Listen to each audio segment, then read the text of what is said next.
তো আজকে ব্লগটা এখান থেকেই শুরু করছি। তো এখানে ঋষভ তোমরা দেখো খেলা করছে।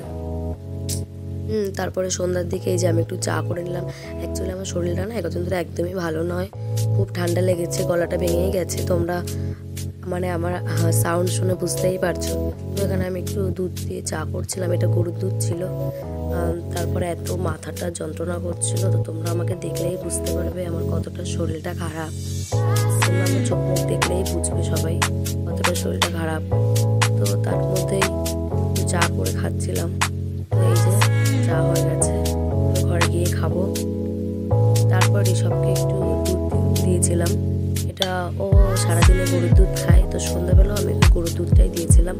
রাতে ওকে আমি গরুর দুধটা দিই না, যেহেতু অনেকে বলে যে গরুর দুধে নাকি রাতে ঠান্ডা লাগে। ওকে আমি দুধ সারাদিনেই খাওয়াই, রাতে কখনোই খাওয়াই না।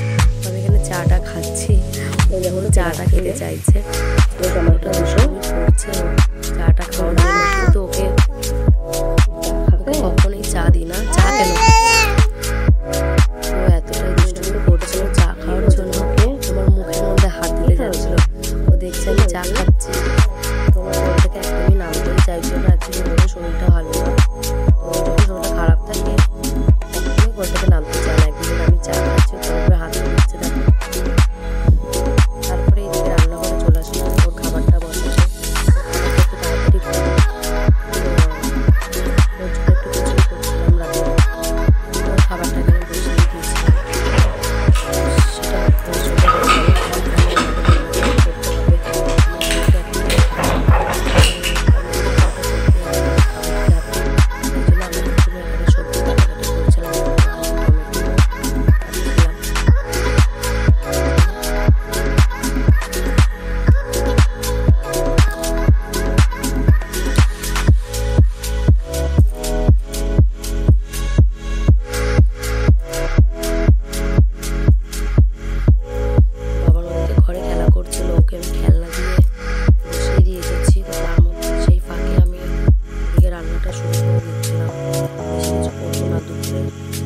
ছিল তো রাতে আলু সেদ্ধ টমেটো সেদ্ধ বসিয়ে দেবো, সেই জন্য কাটাকাটি করেছিলাম।